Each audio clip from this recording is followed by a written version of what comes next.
ទូនីតិផ្នែករក្សាការពារនិងកសាងលោកទាំងមូលកម្មរស្មីលើកំពូលមកុដតំណាងឲ្យគំនិតប្រាជ្ញាស្មារតីបញ្ញាញាណរបស់អង្គក្រសួងមហាផ្ទៃបានចា៎គឺតំណាងឲ្យច្បាប់និងលិខិតបទដ្ឋាននានាដែលក្រសួងមហាផ្ទៃអនុវត្តក្នុងការបំពេញភារកិច្ចរបស់ខ្លួនចងសាំងតំណាងឲ្យភាពប្រតិបត្តិជនសេចក្តីសុខស្សាន្តសេរីសួស្តីនិងសុភមង្គលបាច់ពីព្រឹកតំណាងឲ្យភាពអង្អាចក្លាហានរបស់ក្រសួងមហាផ្ទៃក្នុងការបំពេញភារកិច្ចរបស់ខ្លួនបល្ល័ង្កតំណាងឲ្យព្រះធរណីអាញាធិបតេយ្យដីនិងនគរបាលជាតិគឺក្បាច់ចម្រុះតំណាងឲ្យអរិយធម៌វប្បធម៌និងភាពព្រមចៅរឿងរបស់ជាតិខ្មែរយើងរូបនេះដកទៅពីមានក្បាល5ការទួនាទីជាសេនារបស់ព្រះមេរៀងនិងជាសត្វដែលមានមហិទ្ធិឫទ្ធិខ្លាំងក្លាទូកាយអស្ចារ្យការពារជាតិទាំង4គឺទឹកដីព្រំចោលនេះទាំងពីរព័ន្ធគ្នាបង្ហាញពីសាមគ្គីភាពឯកភាពជាតិនិងភាពសុខដុមរមនាដែលឆ្លុះបញ្ចាំងពីអរិយធម៌វប្បធម៌របស់ជនជាតិខ្មែរដែលចោះមានតាំងពីបុរាណកាលរូបសញ្ញារបស់ក្រសួងមហាផ្ទៃគឺជានិមិត្តរូបរបស់អង្គក្រសួងមហាផ្ទៃដែលមិនមែនជារូបតំណាងឲ្យព្រះនៃសាសនាណាមួយឡើយតាមខ្លឹមសារខាងលើនេះប្រតិបត្តិក្រសួងមហាផ្ទៃបង្ហាញថាក្រសួងមហាផ្ទៃបំពេញភារកិច្ចដោយគំនិតប្រាជ្ញាស្មារតីបញ្ញាញាណរបស់ខ្លួននិងរង្វង់សិទ្ធិអំណាចមុខងារទូនីតិដែលច្បាប់លិខិតបទដ្ឋាននេះសម្រាប់ភាពអង្អាចដើម្បីជួបប្រតិបត្តិជនសេចក្តីសុខស្សាន្តសេរីសួស្តីសុភមង្គលអភិវឌ្ឍសម្បូរសប្បាយសុំកាយរុងរឿងដល់ប្រជាពលរដ្ឋនិងមានសង្គមកម្ពុជាជាទីស្នេហានៃយើងជាបន្តទៅទៀតនេះគឺជាប្រតិបត្តិក្រសួងការបរទេសនិងសហប្រតិបត្តិការអន្តរជាតិ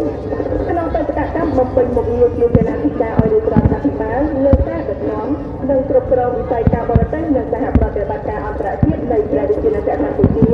រួមទាំងគោលនយោបាយការទូតសេដ្ឋកិច្ចដើម្បីជំរុញការអភិវឌ្ឍវិស័យពាណិជ្ជកម្មវិនិយោគនិងសេដ្ឋកិច្ច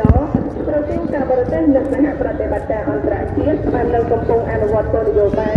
និងផែនការយុទ្ធសាស្ត្របញ្ចកោដំណាក់កាលទី1របស់រាជរដ្ឋាភិបាលដើម្បីជំរុញនិងការទាញផលប្រយោជន៍ជាតិក្នុងវិស័យការទូតនិងសហប្រតិបត្តិការជាមួយបណ្ដាប្រទេសអង្គការនិងស្ថាប័នអន្តរជាតិប្រទេសក្រសួងការបរទេសនិងសហប្រតិបត្តិការអន្តរជាតិមានខ្លឹមសារដូចតទៅចំកណ្ដាលទូរទស្សន៍ជានិមិត្តសញ្ញារបស់ក្រសួងការបរទេសនិងសហប្រតិបត្តិការអន្តរជាតិដែលបញ្ជាក់អំពីភាពរឹងមាំរបស់រាជរដ្ឋាភិបាលកម្ពុជាក្នុងការការពាររាជបល្ល័ង្កឯករាជ្យអធិបតេយ្យបូរណភាពទឹកដីសេចក្តីថ្លៃថ្នូរនិងកិច្ចការនុភាពរបស់ព្រះរាជាណាចក្រកម្ពុជា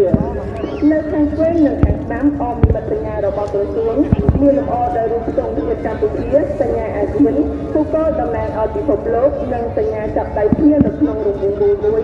ដែលជានិមិត្តរូបតំណាងមិត្តភាពនិងកិច្ចសហប្រតិបត្តិការជាមួយប្រទេសនានាក្នុងតំបន់និងពិភពលោកដោយផលប្រយោជន៍ជាតិធំឈរលើគោលនយោបាយឯករាជ្យអភិក្រិតរក្សាមិត្តចាស់បង្កើតមិត្តថ្មីនៅទីក្រោមនិមិត្តសញ្ញារបស់ក្រសួងមានរូបភាពកម្រផ្កាភ្ញីអំកម្រផ្កាភ្ញីមានពាក្យក្រសួងការបរទេសនិងសហប្រតិបត្តិការអន្តរជាតិស្ថិតលើនាគមួយគូបែរមុខទៅចុងទាំងពីរនៃប្រទេសដែលជានិមិត្តរូបនៃភាពអមតៈនិងការកសាងនគរខ្មែរនៅចំពីមុខប្រទេសរូបភាពនីមួយៗមានក្បាល3តំណាងឲ្យខណ្ឌទាំង3ព្រះរតនត្រ័យទាំង3ភាពត្រជាក់ត្រជុំភាពអង្អាចក្លាហានភាពខ្លាំងពូកែភាពរុងរឿងឧត្តមឧត្តមនៃប្រទេសជាតិខ្មែរសម្ដេចអ្នកម្ចាស់អ្នកអញ្ញាអស់លោកលោកស្រីនិងប្រិយមិត្តអ្នកស្ដាប់ដែលកំពុងតែតាមដានស្ដាប់នៅការផ្សាយរបស់វិទ្យុជាតិកម្ពុជាជាទីគោរពនិងជាទីមេត្រីប្រទេសជាបន្តទៅទៀតនេះគឺជាប្រទេសរបស់ក្រសួងធម្មការនិងសាសនាប្រទេសក្រសួងធម្មការនិងសាសនាជានិមិត្តរូបសញ្ញាក្រសួងធម្មការនិងសាសនាពណ៌លឿងទ្រូងរចនាលើជាលៀសត្រកត្រាស្លឹករឹតនិងកងចាក់មានកម្ម8ជាតំណាងឲ្យអខណ្ឌទីគណៈទាំង8ដែលជាវិជាប្រតិបត្តិគួរទៅរកសេចក្តីសុខស្សាន្តព្រមទាំងតំណាងឲ្យភាពសុខដុមរមនាសាសនាក្នុងព្រះរាជាណាចក្រកម្ពុជាអសរចរិតថាក្រសួងធម្មការនិងសាសនាតំណាងស្ថាប័នវិជាសេនាធិការរបស់រាជរដ្ឋាភិបាលក្នុងការប្រតិបត្តិលើវិស័យធម្មការនិងសាសនានៅព្រះរាជាណាចក្រកម្ពុជាប្រតិបត្តិក្រសួងពាណិជ្ជកម្មត្រូវបានរៀបចំរចនានិងតុបតែងដោយមាននិមិត្តសញ្ញា សុវណ្ណអង្គមានបកនឹងសញ្ញារបស់ក្រសួងពាណិជ្ជកម្មឬសុគលឬប្រព័ន្ធគមនាគមន៍និងហេដ្ឋារចនាសម្ព័ន្ធជាប្រព័ន្ធនានាសាបជាប់ទៅនឹងអត្ថន័យនិងខ្លឹមសារទីសារវ័ននៃក្រសួងនៃវិស័យពាណិជ្ជកម្មក្រសួងពាណិជ្ជកម្មបាននឹងទងដល់ទីជួនទីយ៉ាងសកម្មក្នុងនាមជាគណៈអធិការរបស់នាយករដ្ឋាភិបាលលើការងារដឹកនាំគ្រប់គ្រងលើសម្រាប់ជំរុញរដ្ឋកម្មភាពវិស័យពាណិជ្ជកម្មក្នុងនិងក្រៅព្រះរាជាណាចក្រកម្ពុជាជាពិសេសបេសកកម្មរំលឹកនៅក្នុងយុទ្ធសាស្ត្របញ្ចការដំណាក់កាលទី1របស់នាយករដ្ឋាភិបាលនៃការទី7លើរដ្ឋាភិបាលវិស័យពាណិជ្ជកម្មកម្ពុជា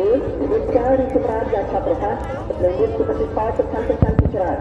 ជាពិសេសបន្ទាប់ពីកម្ពុជាបានធ្វើសមាហរណកម្មនៅក្នុងក្របខ័ណ្ឌពាណិជ្ជកម្មក្នុងតំបន់និងពិភពលោកតាមរយៈការចូលជាសមាជិកសមាគមប្រជាប្រិយអាស៊ីអាគ្នេយ៍និងអង្គការពាណិជ្ជកម្មពិភពលោកនិងការបន្តធ្វើត្រឹមពីអាស៊ីដែលជាកិច្ចព្រមព្រៀងពាណិជ្ជកម្មធំបំផុតលើពិភពលោក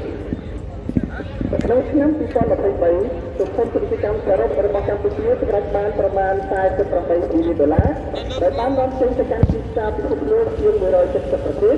និងបានធ្វើពិពិធកម្មផលិតផលនាំចេញបន្ថែមទៀតក្រៅពីផលិតផលសម្ភារៈរួមមានផលិតផលកសិកម្មផលិតផលគ្រឿងអេឡិចត្រូនិកនិងគ្រឿងបន្លាស់រថយន្តជាដើមក្រៅពីនេះក្រសួងក៏បានបន្តជួយកិច្ចទទួលពាណិជ្ជកម្មដើម្បីជំរុញដល់ពលជនវិនិយោគិននិងវិស័យឯកជនតាមរយៈការដាក់ឲ្យដំណើរការប្រព័ន្ធផ្សាយសមត្ថកម្មសម្រាប់ការងារចុះបញ្ជីម៉ាកចុះបញ្ជីពាណិជ្ជកម្មនិងការស្នើសុំជំនួយគណៈប័ណ្ណបញ្ជាក់ដើមកំណត់ទំនិញកិច្ចការងារអ្នកប្រើប្រាស់ការដាក់ឲ្យដំណើរការប្រព័ន្ធទូរស័ព្ទសាធារណៈរបស់ក្រសួងពាណិជ្ជកម្ម1266និងការបន្តធ្វើបច្ចុប្បន្នភាពគេហទំព័រផ្លូវការរបស់ក្រសួង www.moc.go.th ដែលអនុញ្ញាតឲ្យសាធារណជនអាចទទួលបានព័ត៌មានត្រឹមត្រូវច្បាស់លាស់ផ្លូវការនិងទាន់ពេលវេលាជាដើមក្រសួងពាណិជ្ជកម្មក៏បានទទួលផ្តល់ការយកចិត្តទុកដាក់ខ្ពស់លើវិស័យពាណិជ្ជកម្មឌីជីថល